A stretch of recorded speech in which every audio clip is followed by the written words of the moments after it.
আসসালামু আলাইকুম, সবাইকে ঈদ মোবারক। আমি কিছুদিন আগে টাঙ্গাইলে গেছিলাম ঘুরতে। যাওয়ার পথে একটা বান্দর দেখতেছি।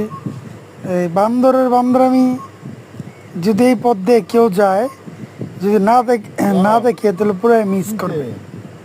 এত সুন্দর বান্দরগুলো, মনে করেন যে বান্দামি করে, দেখতে খুব ভালো লাগতেছিল।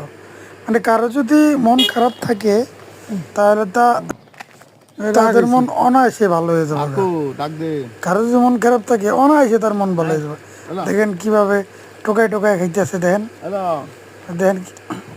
এবার আমার দিকে আমার একটু দেখাইলাম, হ্যাঁ, যে আমি ওটার মধ্যে আছি, একটু এন্ট্রি নিলাম। দেখেন রাস্তার মধ্যে ফালাইছি, কিভাবে টোকায় টোকায় খাইতেছে, দেখেন দেখেন কি সুন্দর করে, পুরো বিকল মানুষের মতো করে খাইতেছে।